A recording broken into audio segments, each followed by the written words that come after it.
Yet, of course, in fact, the evidences come, there are no Taliban also there in Iraq. And yet, what he did was bombarded, war against Iraq. Large number of innocent people died. The number lost to terrorist atrocities in New York, on the World Trade Center coming down, is less than a tenth of the toll in Iraq. That kind of killing. If there is anyone who can be called a terrorist, I said this in an earlier occasion, and I repeat again. If there is anyone who can be called a terrorist, it should be George W. Bush.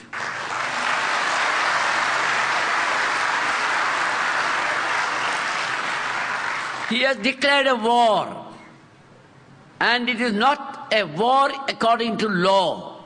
It is an unjust war. And not according to the international law. And everyone has a right to protest against that war. Anyone could protest. Anyone could condemn that kind of war. Be a Hindu, Christian, Muslim, fundamentalist or otherwise. You have a right to protest. Just because we protest and condemn, we cannot be considered as terrorists. One of the most difficult problems is to define terrorism. See, we talk of terrorists. Where is the definition of terrorism? How do you define terrorism? Torah did not define terrorism. Torah did not define terrorism. Only terrorist acts were defined.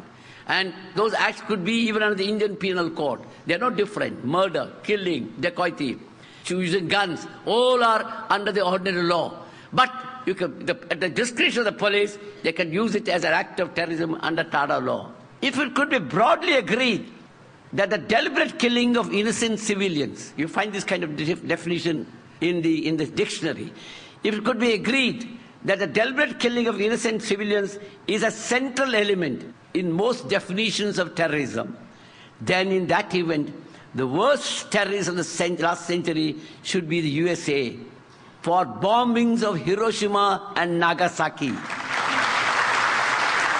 where suffering of large number of innocent people has never been healed even after 6 decades. Just killed lakhs of people in these two places. So also, as it began, are the USA and Great Britain. There's not much difference between George W. Bush and Lakshari Taiba. Both believe in killing. Killing helps them. Killing keeps alive the tension in this region. That is what they want. That is their business. So the USA has a business of encouraging killing everywhere. It gives them a market. It gives them a market for supply of arms. So also Lakshari Taiba believe in killing. It gives them a market. So while both seek to wield power, one of course with the superior power of USA, and the other of course trying to build up his own other category of power. So it has become the global war. In this way, as again, terrorism becomes a permanent feature of these persons. In other words, the permanent feature of American policy is a global war. It will never come to an end. As long as the fear of terrorism is there, they're happy.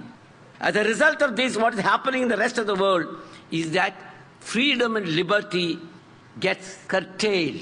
We are now gradually sliding into what is called a security society. Today, as you must have seen as we walked in, what happened to all of us? Everyone had to have a checkup.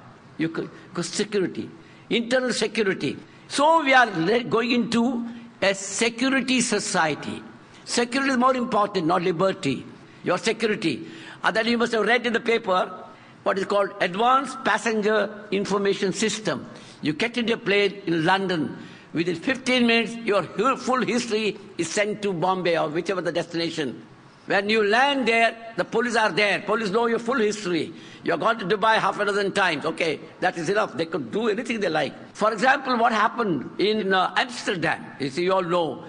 They saw some people behaving in the plane. People behaving in a very suspicious way. Their appearance, their dress, their speaking language, looking like Arabs, looking at watch frequently, bearded Muslims, and burqa-clad women. Okay, all these are suspicious character, this kind of thing. So security becomes more important. And this is a kind of policing that goes on. And as a result of that, we have all sorts of things that go on in this country, everywhere, because under security society, the police can do anything they like. Other day you must have read the Antap Hill. Somebody was found in a building which was supposed to have been neglected. Nobody was there. What happened was, the police suddenly found he was a Pakistani, they said. One doesn't know. They went and shot him, killed him. Nobody, no proof, nothing of the kind. So because in the name of security, the society accepted. Society did not protest. Who was killed? Nobody knows. So the police again believe in this guy because that helps them. They don't have to prove a case. They can detain anyone, keep him inside the police station, days together, without a charge, without anything, in the name of investigation. In fact, the other day, I went to the Minority Commission. What happened was, people are just being rounded up and taken to the police station. What is the law? If you are taken to the police station, if you are a witness, of course, your statement has to be recorded, and then you have to go home. If you are not a witness, you are a suspect, then your name should be there somewhere. Your name should be in the FIR, or they should have advanced information. But they just can't take you to the police station and say, you are a suspect, you don't know anything about me, but you are a suspect. You keep me, you torture me inside. You keep me for days together. No station diary entry, no report. And one fine day, you handcuff that man with another unknown person who is supposed to come from Pakistan. And they say, you are connected with these two together. This is the kind of system. So in the name of security today, police can do whatever they like.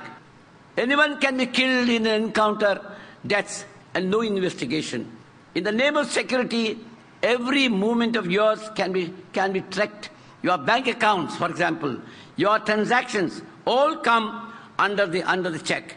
In the name of security, see, the other day the rule has come. In Bombay city, you can't sell or buy property. You can't rent out your house. You want to rent out, you have to go and inform the police officer.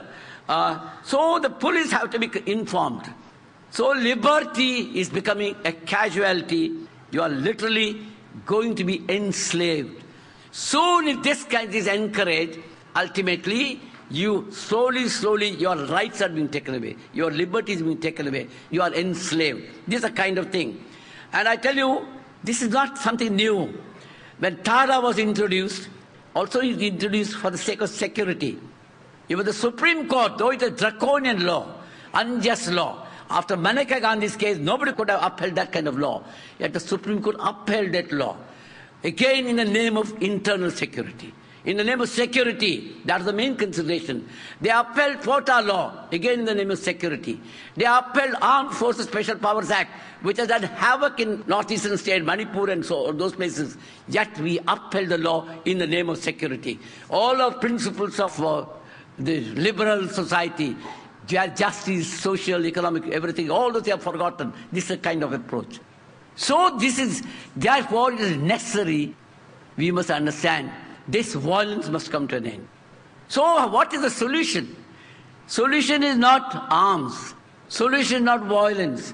Violence against me from the people or from the state. No. What is required is that why should there be so much violence in the society? Our approach should be why there is this kind of terrorism. What is the reason for that? That is the thing the government must understand. Not arms, not this kind of harsh law. I tell you, there is so much of injustice in the society. Go to any part of India, anywhere. So much of injustice. The rich and the powerful can get away with impunity. Nothing happens to them. America can invade any country, nothing happens to them internationally. Within India, the rich and powerful are not bothered. They don't go in for voting, but they get whatever they want. But the poor, what happens to the poor? The marginalized. Huge projects, for example. We have built huge projects. I got details of statistics if you want, I can give them. What happens to them? Narmada Dam is the simplest example. Came up. What happened to the people who were affected? Large number of tribals, what happened to them? They had lost their land.